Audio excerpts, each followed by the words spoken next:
Hi, I'm Jurius Doctor, and today we're talking about null security space. So who lives in null security? Well, it's your typical mixture of pirate militias, training organizations, big block alliances and coalitions which have significant economic engines, private interest groups, sometimes they're role players, sometimes they're interested in a different type of meta play, and then you get your small scale alliances and independents which have their own take on engaging. Usually they enjoy fighting larger alliances, groups like our Armada. One of the advantages of living in nullsec is the mobility and the ability to go to where the fights are.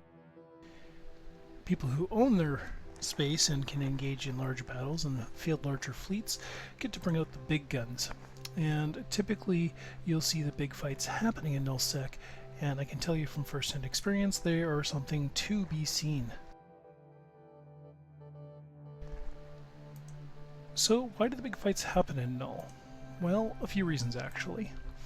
There's the game mechanics that affect that are affected by space security, and this is specifically relating to ship sizes. So only non-local industrial capitals can enter HiSec. This doesn't make for great large ship gameplay, and also you don't want Concord coming in and killing all your supers. Second is that capitals and supercapitals can enter low-sec. Pilots can't use doomsdays, bombs, bubbles, or interdiction spheres, so there's not a lot of opportunity to control the battlefield and really apply these ships where they have the greatest efficiency. You're more or less using them to over-escalate on enemies who can't hold them down and kill them. And in nullsec, well, none of those restrictions exist. You can bring whatever guns you want, whatever ships you want, whatever weapons platforms. You can use bubbles, bombs, interdiction spheres. You're not really worried about any kind of restrictions, so this gives the FCs and alliance leaders the ability to create and command battlefields and to stage where the fights will happen, and sort of to control the battlefield and battlefield intel in such a way that you can try to outmaneuver your opponent. Even if they've got a larger fleet, you can bring to fore other tools. You're also not having to worry about NPC intervention or the use of gate guns or station guns in killing all of your tackle. Also, in Null, Capsuleers can claim space. This is referred to as sovereignty. It's also called Aegis Sov, Fozzie Sov, or Sov Warfare. Fozzie is the CCP dev who is now I believe he's the head game designer, and he's the one who came up with the system. How the sovereignty system works is pretty simple. Sovereign nullsec can be claimed by any Capsuleer player alliance. There's three types of structures used to claim sovereign space. The first of these is the territorial claim units. You'll see these beacons floating in space. You can warp to them when you're in nullsec, and you'll find the name or ticker of the alliance tagged onto the name of the structure, the territorial claim unit, and you'll find their alliance logo orbiting it. This is the equivalent of a stake in the sand with a flag, or a billboard saying, "This is our space, get out." In addition, there are infrastructure hubs. These are used to upgrade the space that you own, and will host several types of upgrade modules, advanced sciences that control and change the residence and the nature of the space itself. And then, of course, there are claimable stations. And claimable stations are unique in the fact that they enjoy a couple of benefits within Sov. They're also where you'll typically find junior alliances and smaller organizations staging out of.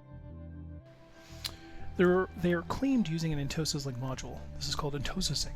Entosis links are a reverse-engineered technology from drifters that basically allows you to play Neo in the Matrix. You're projecting your mind through these things into other computer systems and taking control of them. You're able to turn functions on and off, and even set the devices to self-destruct. This is captured later in another slide where we talk about how you capture space.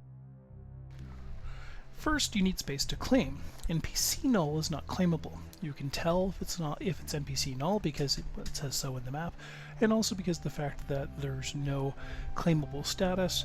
and no icons denoting it as claimable space. Claimable systems are identified by sovereignty icons visible in the heads-up display. There's one per SOV structure.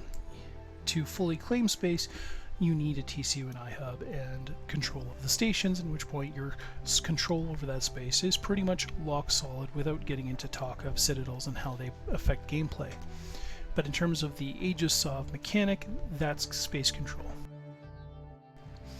Hovering over any one of these icons will provide you more detail about vulnerability and ownership of the space. Claimed or contested space is identifiable by the Alliance logos present in the capture windows. In this case, you can see I'm looking at a system belonging to the Soviet Union, and home systems possess a star icon. In this case, this is the home system of the Soviet Union, and you can see the current active defense multiplier is 6 times, which is pretty much maxed out. If a system is not presently owned, anchor a sovereign structure first and then Entosis it. If no pre-existing sovereignty structures are present, you own the space at the end of the first full Entosis pass. Entosising works in such a way that your first cycle Entosising doesn't count. It's a warm-up cycle. The device is just getting ready and configuring to speak to the other object or, artifact that you're attempting to Entosis. A TCU is a great place to start because they cost about 600 million ISK. You just anchor it in space, provided you have the rules from your corporation to do so on behalf of the Alliance or corporation, and then you start Entosising it. Entosis capture takes 10 minutes with a Tech 1 Entosis link. It's shorter with a Tech 2. Entosis has some key features. First is that ships with an active Entosis link module cannot receive reps. You also can't go to warp, even on the same grid. An Entosising ship's maximum velocity is kept at 4,000 meters a second, or 4K a second. So don't Entosis in your 7K Proteus unless you have some sort of resistance to being slowed down or being jammed out. Because two of the things that can happen is that if you don't maintain specific range from the thing you're Entosising, you'll lose your link. And if you get jammed or damped, ergo you're too far away or you lose your lock, your Entosis attempt failed. If a system is presently owned, you only have to start and win a war of Entosis. It's a little bit like a game. Entosising a TCU, iHub, or station will cause it to become reinforced, which will then create a timer for the defense. That timer will fall within the vulnerability window of that structure. The timer will be plus or minus 40 hours after the successful Entosis. Entosis cycle of an existing structure is 10 minutes. The defense of the reinforced structure begins a timed capture the flag style event. This is where the minigame factor comes in. You have to get out with a bunch of your friends and capture command nodes that spawn in a system when the reinforced timer runs out. Initially, 5 will spawn somewhere in the same constellation as the structure being defended. Each captured node spawns a new one until one side has won or the timer has run out. As a benefit to the defenders, the progress bar that appears on the structure starts at 60%. Progress grows by 5% per command node captures, which means that the defenders only need to capture 8. Attackers need to capture a dozen. If the bar reaches 0, the structure explodes. At 100%, the defenders win. Nodes take 4 minutes each to Entosis. Uncaptured command nodes are restored by the defenders automatically when the timer runs out, which means if you're attacking and you don't capture a node, within about 90 minutes, you're going to see that regenerate for the defensive team. And an alliance can't ask for help from their blues to defend their structures, because any ship that's not in the alliance that activates an Entosis link on one of those command nodes is initiating an attack. You're acting on the benefit of the attackers. Base Entosis time is modified by the active defense multiplier of the owned space, which I'll get into in another slide. Capturing a station works a little bit differently. Reinforcing a station creates twice as many command nodes, and you also have to defend it twice. The first station capture creates a free port timer, so you're taking it out of the ownership of the holding alliance, the defensive team, and you're moving into a free-ported state so that anybody can land there. It's without ownership. It's basically an independent state at that point. The second capture timer is you putting your forces into control and taking ownership of that station. You've succeeded in the coup, and now you have to go back and succeed in taking the castle, as it were. Each of these events creates twice as many command nodes as an iHub or TCU capture, and you still have to win the game. The turnaround here is that station services can be turned off by attackers.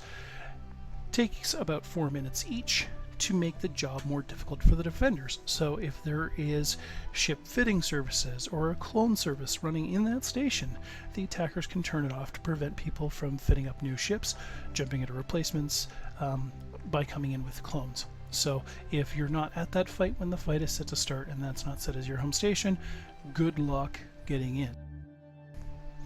Entosis ships, or ships used frequently to Entosis, have some common traits. First, they should be fast. They should be able to defend themselves either through E-War or weapons. They should be resistant to E-War of various types, simply because you don't want to lose your lock or find yourself outside of your Entosis range. And some ships are better at this than others, with some clear favorites emerging from the field, such as the Amar Curse. Active Defense Multiplier is calculated based on the value of 3 defensive indices. The first is the Strategic Index, which is how long have you owned the iHub. The second is Military Index. This is a daily measure of how many NPCs you've killed, and it resets at downtime. And the volume of ore mined. Now, just to go back a second, when I say that it resets, your current standing degrades by a given percentage overnight. I believe it's 15% or as much as 15% overnight. So if you get your ADM to military level 4 plus 16%, you're not going to degrade significantly over downtime. But if you only get to 2 or 3% of the next level, it will drop down into the prior level over downtime. This is a way to force you to continue to keep grinding those ADMs to keep your defensive scores up. It's a way of balancing it so that you are shown as actively holding that space and making an effort to live there. Each of these has a value from 1 to 5, and being the Alliance capital system automatically confers a +2 permanent bonus. It shouldn't be easy to take the capital. The following chart details the capture time adjustments that you get from raising your ADMs to certain levels. For example, if you raise your military level to 5 but you don't touch anything else, so you go into a system, you drop an iHub and a TCU, you Entosis them, and you own the space, and you immediately start ratting. You just rat. You don't do anything else. And you grind your ADMs up to 5. Capturing everything as an attacker is going to take 3.5 times longer, meaning that anytime you reinforce a structure, rather than taking 10 minutes to create the timer, it's going to take 35. Capturing command nodes is going to take 14 minutes rather than 4. So, as you can see here, there is a huge advantage in being smart about what space you capture and how hard you work to defend and keep it and live in it. The good side of this is that living in space will confer certain benefits to you, in the sense that you can create, or install rather, sovereignty system upgrades. Infrastructure hubs are used to upgrade your own system, and they house specific scientific upgrade modules which affect the space. They change the dynamics of the space itself. I won't get into the lore of it because it's kind of fuzzy, but basically you're altering the nature of the space itself so that different things will emerge. This can confer up to 4 general types of space upgrades, not just in the nature of the space, but simply having the iHub in place. The first of these is that you can increase the number of combat anomalies through certain upgrades. Other upgrades increase the prevalence of ore sites and asteroid belts.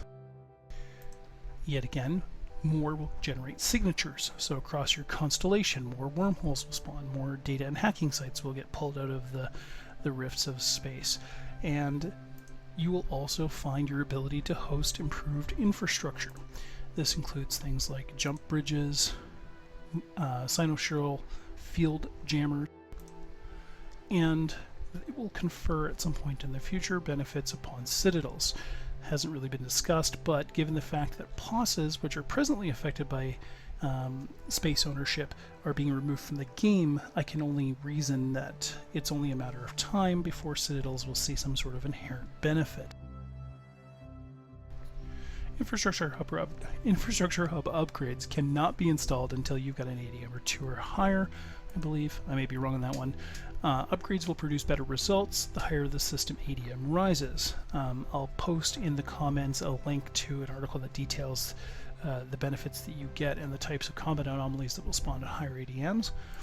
And upgrades have a maintenance cost which must be paid as a weekly upkeep. Something to note about this is that this is a big reason why a lot of alliances don't make the effort to hold space, and those that do typically have a certain player count, a certain activity level, or have a certain number of component corporations within the alliance that are contributing to maintaining upkeep. Is that owning space can be very expensive. Without even getting into the cost of citadels and fuel blocks and everything else, you have an inherent cost in simply owning that space to keep your upgrades in place and to make it a livable space in which you can make money and be self-sufficient. So it's a heavy investment to get into right off the get-go. Then there's also deployments. So whether or not you live in space or whether you're taking space from others, you may find yourself doing deployments. And deployments basically means moving to go to war elsewhere. You're taking materiel, ships, personnel, and you're going to someplace else to fight. You're not moving out of your space per se, but you're going to go and try to push somebody else's space in.